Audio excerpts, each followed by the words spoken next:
सिर्फ भारत ही नहीं, आप जब वैश्विक स्तर पे देखेंगे तो वहाँ पर भी हिजाब को जहाँ पे कंट्रीज हटा रही है, वहाँ पर हम इस लड़ाई में लड़ रहे हैं कि हमें स्कूल में पहनना है। तो ये सिर्फ हिंदू और मुसलमान नहीं है, बल्कि स्कूल यूनिफॉर्म कैरिकुलम का पार्ट है। ना तो राइट टू एजुकेशन में, ना ही नेशनल एजुकेशन पॉलिसी में कहीं लिखा है कि आप हिजाब पहनेंगे और आपको पहनना है। उसको ध्यान में रखते हुए जब कर्नाटक हाईकोर्ट ने कहा कि there is nowhere in Quran written hijab is an essential part of religion, so I believe the western countries are coming forward removing hijab, कि hijab is not an essential.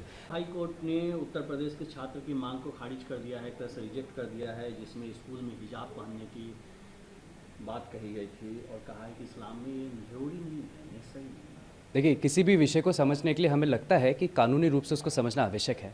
ये इलाहाबाद हाईकोर्ट तीसरे number पर है जिसने कहा है। ये supreme court और कर्नाटक हाईकोर्ट के जजमेंट के बाद उसको ध्यान में रखते हुए जब कर्नाटक हाईकोर्ट ने कहा कि there is nowhere in Quran written hijab is an essential part of religion, उसको सुप्रीम कोर्ट में चुनौती दी गई थी और सुप्रीम कोर्ट ने उसका अपहेल्ड करते हुए जजमेंट में 16 पॉइंटर्स में बात रखी थी कि हिजाब is not an essential. Allahabad high court में भी इस पॉइंट को रखा गया और सुप्रीम कोर्ट के जजमेंट को लेते हुए जजमेंट को दिया गया। सिर्फ भारत ही नहीं, आप जब वैश्विक स्तर पर देखेंगे तो वहाँ पर भी हिजाब को जहाँ पे कंट्रीज हटा रही है, वहाँ पर हम इस लड़ाई में लड़ रहे हैं कि हमें स्कूल में पहनना है। तो ठीक है, आप अगर इसको हिंदू और मुसलमान की तरह से देखते हैं तो सेंट रीटा स्कूल जो दक्षिण भारत के अंदर में है, वहाँ पर भी हिजाब को एसेंशियल पार्ट नहीं माना गया था और उन्होंने स्कूल से हिजाब ना पहनने के लिए बात कही गई थी। तो ये सिर्फ हिंदू और मुसलमान नहीं है, बल्कि स्कूल यूनिफॉर्म कैरिकुलम का पार्ट है। ना तो राइट टू एजुकेशन में, ना ही नेशनल एजुकेशन पॉलिसी में कहीं लिखा है कि आप हिजाब पहनेंगे और आपको पहनना है, तो वो आपके मैंडेटरी नहीं है, it's your choice. And choice can only be defined जब वो स्कूल प्रीमाइसेस के बाहर हो, जब आप अपने परिवार में हो। और जब आप कुरान देखेंगे वहाँ निकाब है, खिमार है, हिजाब का कहीं विवरण नहीं है। तो मुझे लगता है स्कूल को स्कूल की तरह रखना चाहिए, यूनिफॉर्मिटी को मेंटेन करना चाहिए, ना ही उसमें रिलीजियस पर्सपेक्टिव को ढूंढना चाहिए। UP student plea to wear hijab in school. Well, I believe every statement has to taken the consideration of the Supreme Court judgment.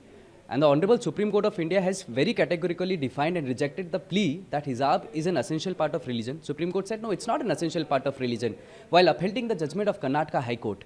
The recent issue which came before the Honorable Allahabad High Court has taken the perspective of Karnataka High Court and the Supreme Court judgment. Well, I believe the school provides a uniformity, equality, and not about the religious perspective. Well, Article 28 and 29 of the Constitution of India clearly provides you the religious institution can give you the religious upholds, but not the school and the general category. So I believe the Western countries are coming forward, removing hijab.